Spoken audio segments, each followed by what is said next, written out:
Allen? Here. Commissioner Miller Here. and Commissioner Reynolds. There. All right, staff, Executive Director Armstrong, Here. Mission Counsel Bassett, Here. Investigator Terry, Here. Executive Assistant Saldana. Here. Great. All right, please stand for the pledge. I pledge allegiance to the flag of the United States of America and to the republic for which it stands, one nation, under God, indivisible, with liberty and justice for all.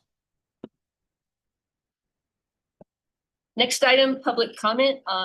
Executive Director Armstrong, has the commission received any public comment by email to be read in for the record? We have not received any public comment by email. There is no one in the room here in Reno, and there is no public on the Zoom at this time. Right, next item is the election of the chair and vice chair. Are there any nominations for the positions of committee chair and vice chair? When we had this subcommittee before, it just so happened that the chair and vice chair from the regular commission were on the subcommittee. And so they filled those roles. So I'm just vice chair on there. So is there any nominations for chair or vice chair or any interest? I don't mind being chair.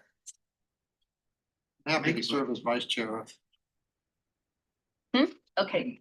I'm happy to serve as vice chair. I'll make a motion that Commissioner Wallen and Commissioner Reynolds are chair and vice chair. Well, you made that really quick. I did. Is there a second? I'll There- second the motion. Yeah, before you changed your mind, huh? All right, all those in favor, say aye. Aye. All right, motion carried.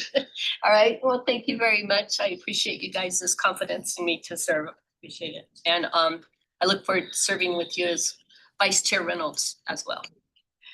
Next is item 4, review of the strategic plan and its alignment with the commission's legislative requests. So Executive Director Armstrong, please provide us with your comments regarding the strategic plan. Thank you, Chair of the committee, Wall, and this is Executive Director Armstrong. I will start by saying your packets had a lot of information A big packet. in them. We're not going to be reading all of that, but I think it'll be a helpful document for you to keep during the process. In terms of the strategic plan, I know this was a request of Commissioner Reynolds that we'd be thinking about the strategic plan as we think about our legislative requests. We have 4 different parts of focus for our strategic plan: outreach and education, maintaining public trust, sufficient staffing, and technology and service improvements. I think as you consider legislative, changes to the law, probably the 2 ones that most link to the strategic plan would be in our education and outreach section and our maintaining the public's trust. That public's trust includes like consistency of decisions and publishing certain things so folks understand our decisions. And then outreach and education is one where there's not a whole lot in our statute about outreach and education, but that could be something you can consider. There are some jurisdictions that require their ethics commission to do training for all public officers and employees. I would tell you that would be crazy for us in terms of our staffing capacity and need. But you might consider things like every agency has to have a plan, like an ethics policy, or, there are lots of ways that we could get at the outreach and education through legislation, short of requiring that everybody be trained by us. And so I'm happy to answer any questions about the strategic plan and legislative matters, and if there's any additional thoughts on that. So fellow commissioners, questions? I've got a couple of Yes. questions, and most of them are just Executive Director Armstrong, just really getting up to speed and historical on that. First of all, congratulations on your educational efforts, because that was ramped up, and you increased your, albeit in terms of the overall group, relatively small, but in terms of the time element of training, you 90% more than you had previously. My concern is that, and your number one priority is outreach and education, is how can we continue that? And are we going to have enough time and funding to be able to do what we need to do, to be able to train and do the type of outreach that needs to be done. You know, if we have more impetus on ethical training, which I think we need to do, but can we meet those demands? You know, and I'm sure you think about that often. Can we meet the demands that we have to be able to get out there and respond, you know, to the different types of training that needs to be done? Yeah, this is Executive Director Armstrong. I can tell you that if we enacted a statute that said we have to go train everyone, we absolutely don't have the capacity. I do think, so from where we are in terms of outreach and education, we can provide training and we do that live. We do that on our Nevada Ethics Online.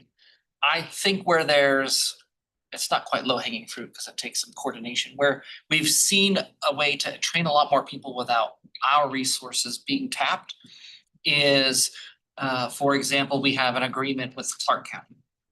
Clark County has a local county policy that everyone at a certain level of, like in their tiered system and above, has to take annual ethics training.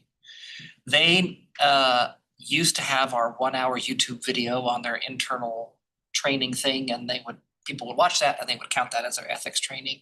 Now they have content in their local learning management system that is hours from Nevada Ethics Online, the 12 or so sessions from that are we call ethics basics, and then they send us that data every quarter, right? Like, so that they're able to deliver our content on their platform and get those people trained. That model, I think, we do have the capacity to expand, and that's part of OEO Harvey's strategic plan, is to get at least 5 more of those types of agreements in place by the end of the strategic plan. So we do not. That's why I would caution against, like, if we're thinking about legislative language, against like having us be required to train everyone. But there's room there to say that this is potentially required, or every agency has to have a policy about how they train folks in ethics. That's something for this team to consider. The second part of that is that, you know, I'm looking at the numbers in terms of where complaints are coming from. And ICMA, which is now International City County Association, has a pretty strong ethics program. I think you're aware of that. It seems to me that there could be a requirement that they internally conduct their own, you know, similar to what our county does, so we can work with them on that, but cities and counties rely on and get the information that's available to them.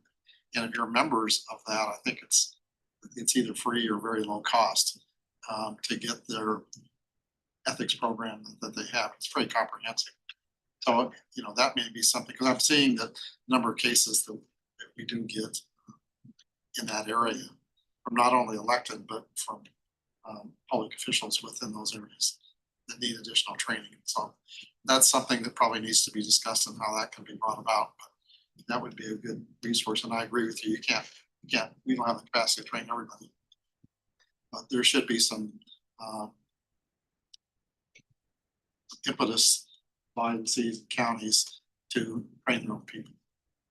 Yeah, I think in this last legislative session, the only bill that really talked about ethics education was a bill that set forth requirements for onboarding regions of the Board of Regents for NCHI, and that included ethics training as a requirement.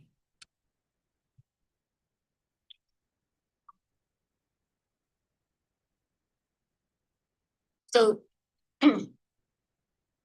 yeah, to Commissioner Reynolds' comments here.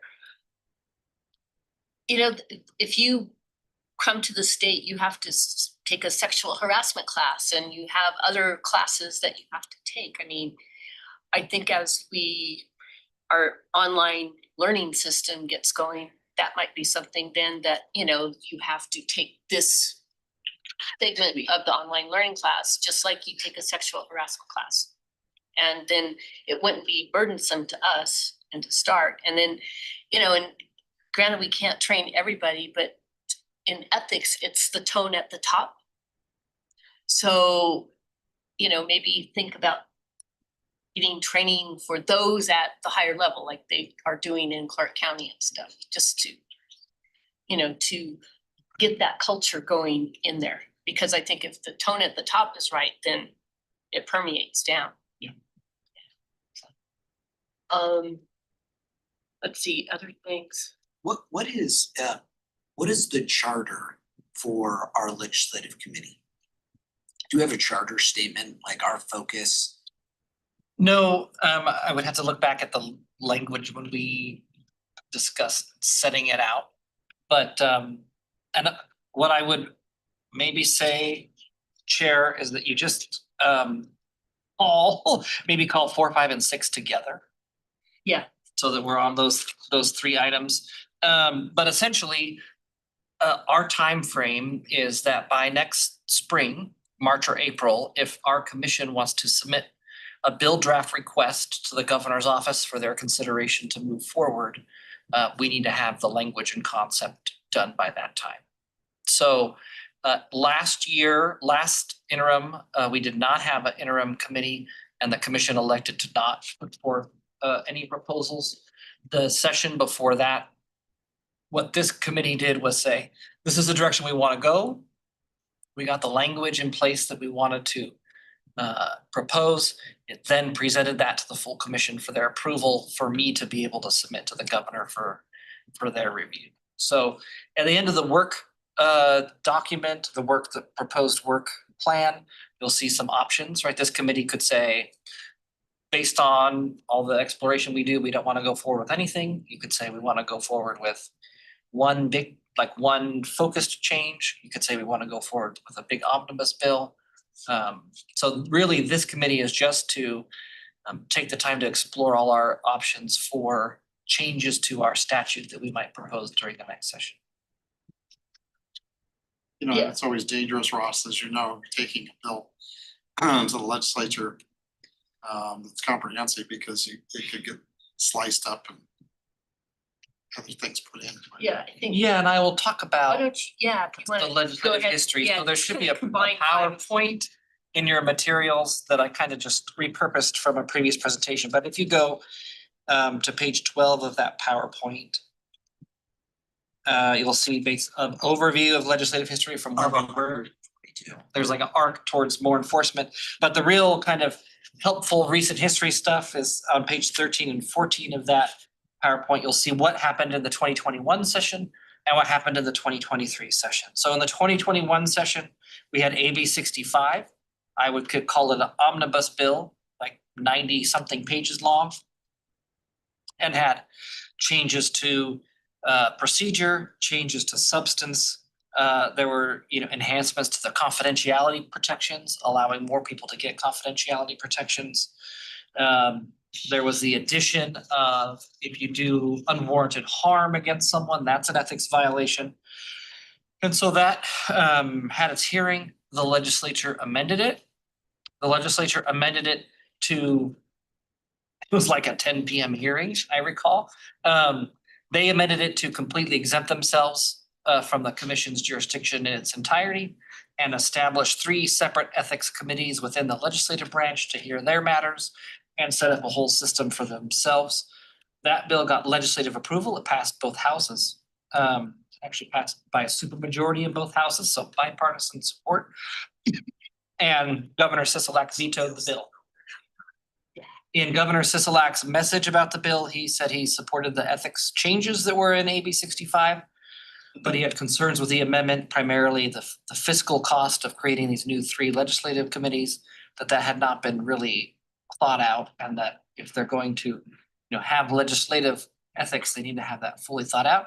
He recommended that they do a fiscal and a feasibility study during the interim, and that if he returned to the governor's mansion, could consider something in the 23 session. During the interim, the legislature did not act on any of that. At the 2023 session, which is the first one where I was Involved as the executive director, we had AB 66, which was essentially the same bill. We took out some stuff, like in 2021, there was a part that required the executive director to be an attorney. That was met with harsh opposition in committee, so that wasn't included in 2023, right? There's some of the stuff, it was hot button issues we took out. But the same basic goals, including the enhanced ethical standards, confidentiality protections, and clarity and streamlining on some of the procedures. The Assembly Committee amended it to do the same thing, which removed the legislative branch from the commission's jurisdiction in its entirety and established 3 separate legislative committees to oversee the legislative branch conduct. And I'll just say those 3 committees are one for the Senate, one for the Assembly, and one joint committee to handle staff conduct. So that passed the Assembly, it went to the Senate. There was an indication that that bill would not be signed by the governor if it made its way through, and so the Senate never heard the bill. In the waning weeks of the legislative session, I did to both the Assembly and Senate leaders submit sort of a hybrid model process, because their justification is a separation of powers. The Ethics Commission is an executive branch commission, and so nobody shall judge the legislature except for the legislature. Which in part is the ruling in Hansen versus Ethics Commission, that, not Hansen, Hardy. Wheeler. Oh, Hardy, yeah, it was Hardy, versus Ethics Commission. And so I kind of proposed this hybrid model and said, hey, what if we did this thing where we receive the complaints, we process the complaints like normal. If the commission decides that there should be an investigation, we investigate, and then we have a review panel. And instead of the review panel sending it to the commission for a final decision, if it's a legislator, it goes to the legislature to handle that referral, right? But that was a pretty unique, they still have an independent investigation of their conduct, but they get to preserve their separation of powers in determining what should happen based on that conduct. That wasn't, I mean, I don't think was time in the calendar to really get that through.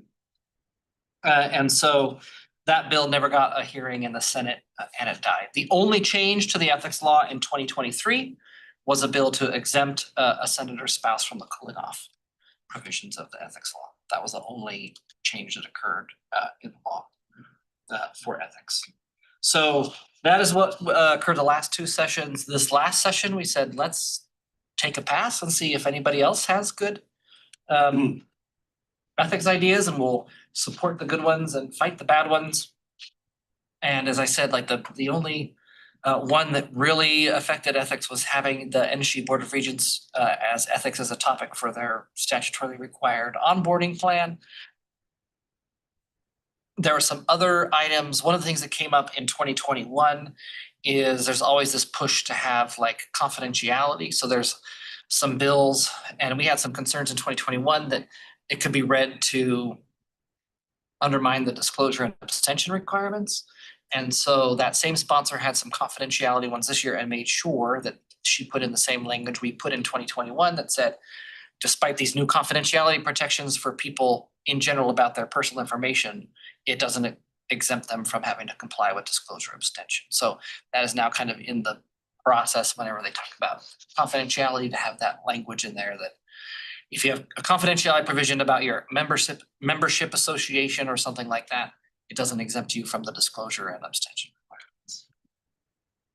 So that's kind of that legislative history piece. That's what we've gone through. I know that Vice Chair Wallen was around for both 2021 and 2023. And 19. And 19. Yes, yeah, and actually, the last time we ever got anything passed was 17. And that was probably the most comprehensive bill that we had ever had, where we made a lot of changes. 19, that had the attorney provision and other things in it, and it had the whole kitchen sink in there. And I think it died on the assembly floor, right? And then 21, we thought, oh, great, we're actually making progress, until the 11th hour amendment happened and then it got vetoed by the governor at the time. And when we formed the subcommittee back in 21, yeah, I think we've had it a couple times, or 23 is when we did it. Oh, before your time, so 21. We kind of sat down and started saying, all right, we need to kind of think about what is important to us. And we kind of took the things that we wanted from previous bills and kind of rated them as what's our priority and what have you. But the 21 still was pretty comprehensive, okay?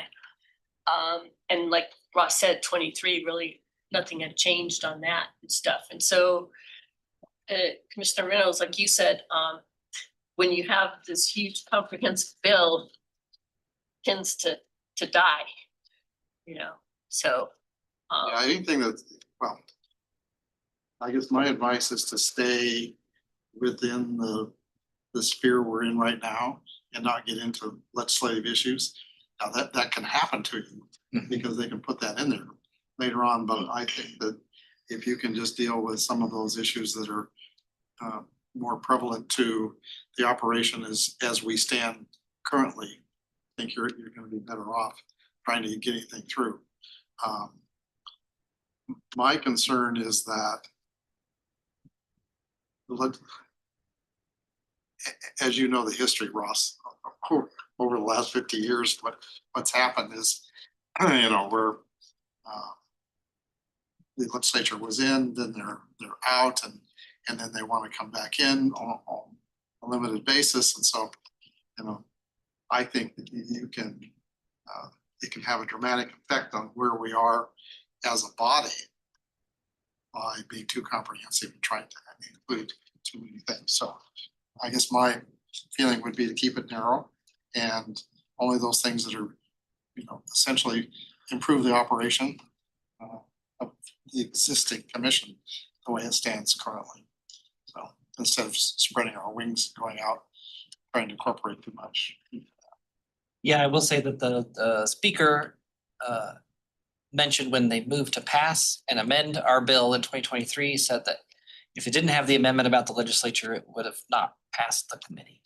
So that's our challenge, is that as any attempt we make at changing the ethics law, we can anticipate the legislature will amend it with theirs. I do think there may be an opportunity as we talk about stakeholders that there's Assemblywoman Mosca, who is now the chair of the interim Legislative Operations and Elections Committee. She hosted us for the proclamation and that type of thing. She has been very focused on good government items. And so maybe there's a way to have that interim committee propose their own legislative solution so that there's a separate vehicle for that legislative talk and that we can have a bill focused on our items.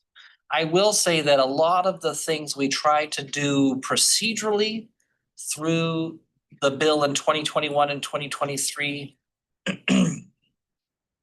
we've done a pretty good job of addressing in our last adoption of our procedural regulations. I think the big one was that concerns about extensions of time. And there was a provision in both of those bills that said, like, basically the commission council can grant an extension of time if there's good cause without agreements of the parties. Now it requires the subject of a complaint or advisory opinion to waive some time. We just haven't had that issue where, like, we've had a case collapse because of a time period and it was a hot button issue. And so I think we've addressed some of those issues through our regs, but that's the only big difference since the last time we tried to do it, is we have some regs that sort of helped with some timeframes and how that process goes. You know what I think would be helpful for when we do our next meeting is if we could take these bills of, you know, what were the consistent things that we kept asking for, okay, and put it in English, okay?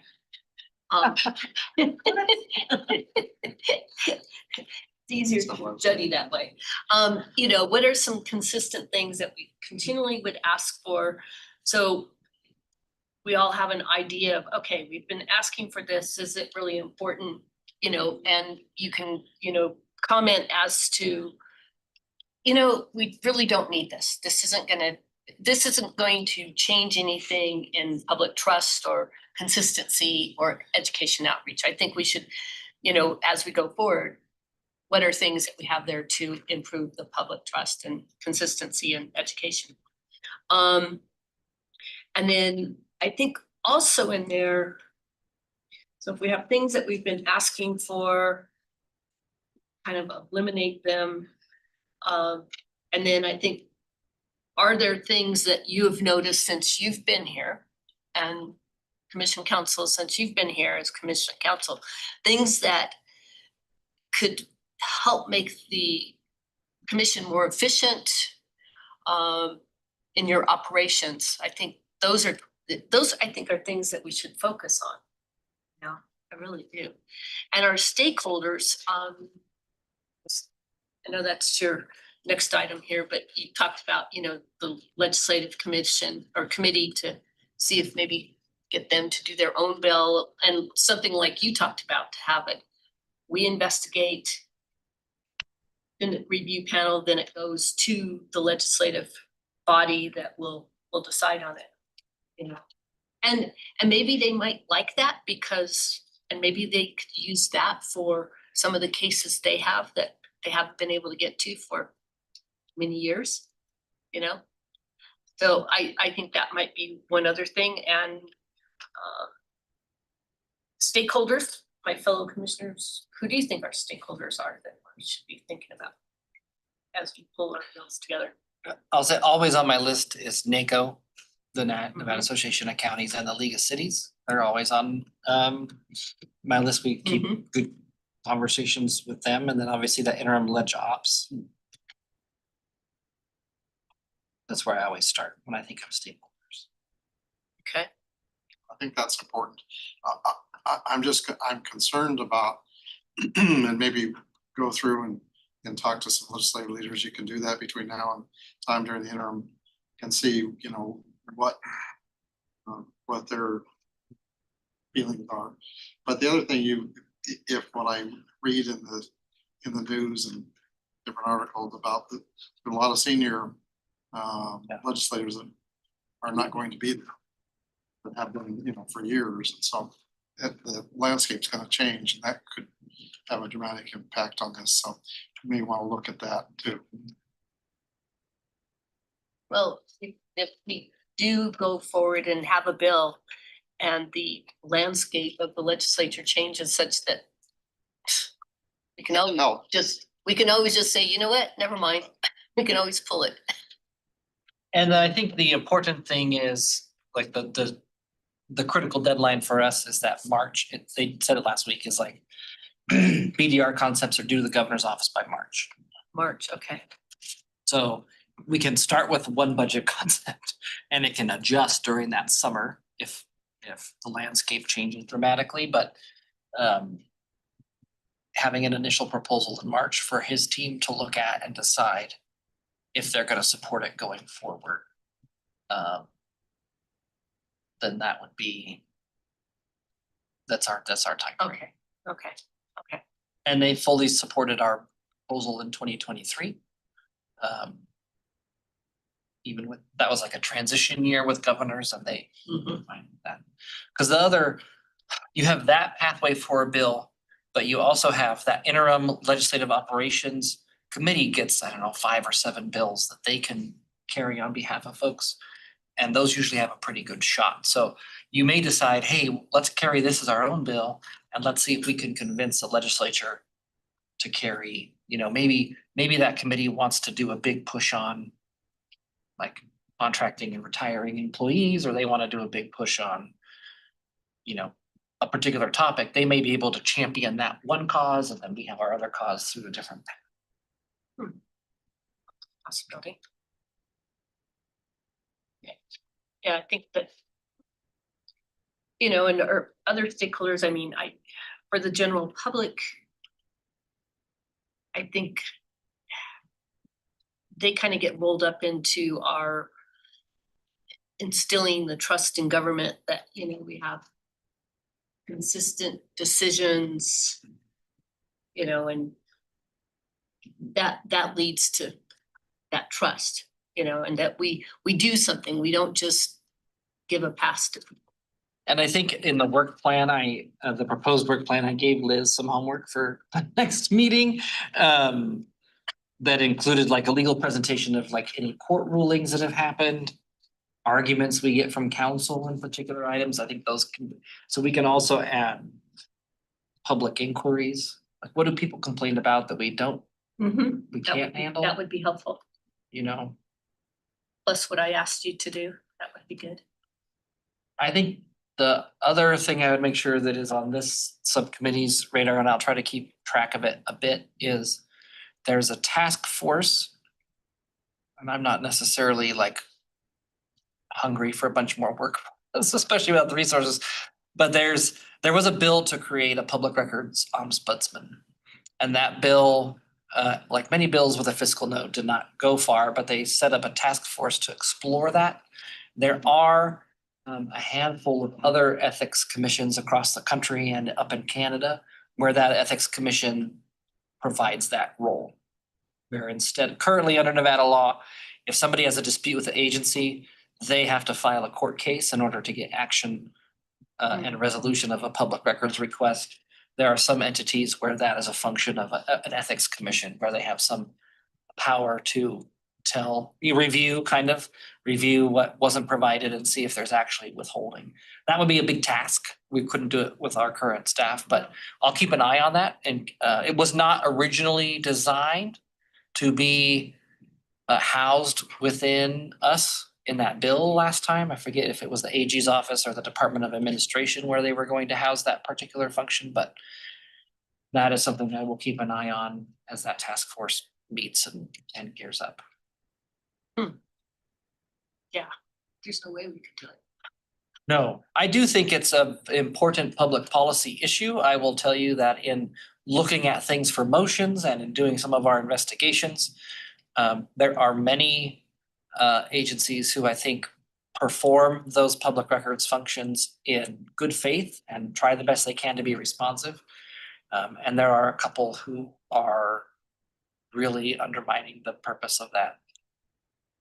And there's no, like, I've had some where I've requested records and thought, there's no way that it's taking you 90 days to get me that info. Like, that's not reasonable under the law. But I'm not gonna come to the commission and ask you to initiate litigation against an entity to get like, 10 emails. So that kind of shows you the barrier for the general public. So that's the only other kind of like wild card out there in the interim I'll keep an eye on for this group. And I don't know that they're a stakeholder, but it'll be interesting to see what they come up with. Yeah, I think for today's meeting, I think it's just kind of like, what types of things do we want going forward? What do we want to look at? I think going forward, it's going to be in your work plan. Pull that back up here. Yeah, so September, legal presentation, trends, as requested on the committee. And okay, so you've got November is when we start our targeting and stuff. Okay.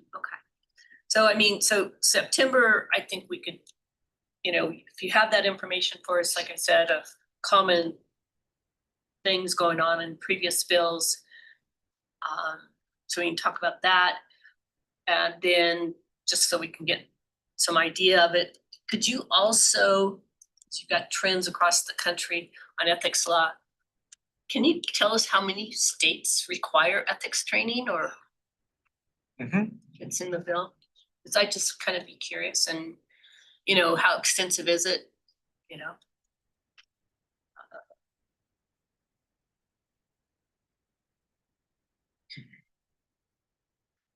Are there things you want to see too, Commissioner Reynolds?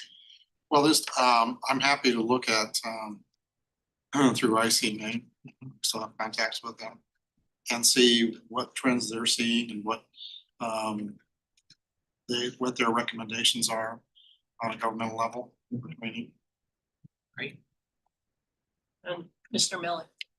I don't have anything at this time. I will continue to review what I think makes sense for us as a commission to kind of push forward. Obviously, I think there's just in my short time here, there's some ambiguity that I think is unfortunate in what we can do and what we review. And so I think if there's an opportunity to creatively look at a way to move something forward there, it'd be interesting. But at the time, I don't have anything in particular.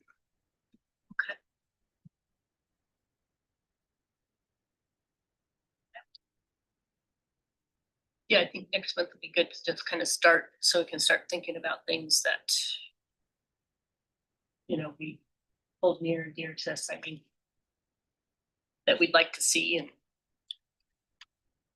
then we also have to consider the legislature and And that's always a challenge because, you know, we've got to get our ideas in March and the legislature's not elected till November. November, yeah. But Commissioner Reynolds is right. There will be a new Senate Majority Leader. There will be new top speaker, three. yeah. Assembly. Yeah, Um, big changes. And the committee chairs are the ones that usually handle those things will be changing, so there's gonna be, you know, some wholesale change that we should be aware of and look at how that will impact. Definitely. Okay. So item 7. The work plan. Okay, Dr. Armstrong. Yeah, so the been work plan talking under. about it anyways. Yeah, Adam said we've kind of discussed it. You know, if you take a look, this is our initial one. We'll approve the work plan, knowing that it's just a plan and it could adjust September. And I'm gonna, I would ask that we see if there's a time in late September for a Zoom meeting, because I don't think, given what we need to do for the September 3rd meeting, we would have a very good presentation for you in that short period of No. time. But then, you know, in September, really have presentations. November, you can update the full commission. And maybe have some initial ideas for them to get some feedback from them too, and say, you know, kind of test the full commission.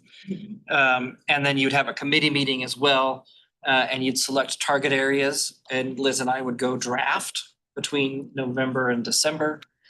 We would provide you with some potential language on what you're looking at. February, and this would be the one that may need to move up a little bit if the governor's deadline is before our March, March yeah. meeting. But sometime in that February, March time, have your report to the full commission for their approval. And then submission to the governor's office and Lots to do in a little bit of time. He's always up for the challenge. Right? I mean, I don't get the sense that anybody wants like a full-blown overhaul of all things of the commission, and so you know, we have some statutory language from before. He said, I don't think, and I'll consult with Liz before the next meeting, but I don't know that there was a previous focus on a lot of procedural stuff. I just don't feel like there's anything procedurally broken or impossible to comply with in our current system. So I would imagine my recommendation and presentation will be focused on a substantive change in the law, whether it's a clarification or an addition. I just don't, there was a lot in there before about process that I just don't. I even had a witness recently in a deposition, like in a break during a deposition, say that the process the commission has now is better than when they last experienced us before. So, but we'll provide all that information to you. So there's a lot, but it's completely doable. Okay. Have any changes? So I'll entertain a motion to approve the committee work plan as presented and revised. I'll move, I'll move the plan as submitted and revised. Second. All right, all in favor? Aye. Aye. Opposed? Motion carries. All right, next item, commissioner comments. Any comments from my fellow commissioners? I think during this time, if I could get a good date, maybe that week of What date? September 22nd, folks, it would just be a Zoom meeting. I think that's okay. 22nd's fine for me. 22nd works. 22nd or the Yeah. 24th. That's fine. 24th. 22nd, 23rd, 24th, that's fine. Morning, lunchtime, afternoon? Anytime works for me that day on the 22nd, yeah. Monday, Mornings. yeah, Monday, I can do morning. Mornings are better for you. Everybody's Okay. Morning. morning, so we do like a 10 a.m. Okay, on the 22nd?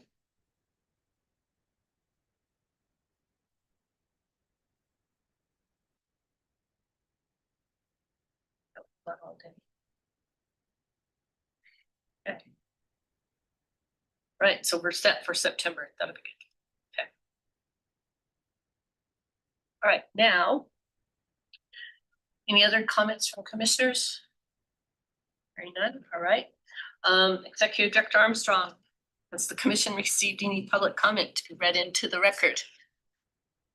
Double check. There's no one in the room and there's nobody on the Zoom and we have not received any public comment. Right, then I will entertain a motion to adjourn. So move. Second. All right, all in favor, say aye. Aye. Aye. Motion, motion carried, meeting's adjourned. Thank you, gentlemen. Thank you. Appreciate your help. Yeah. I think- Get into the things we want.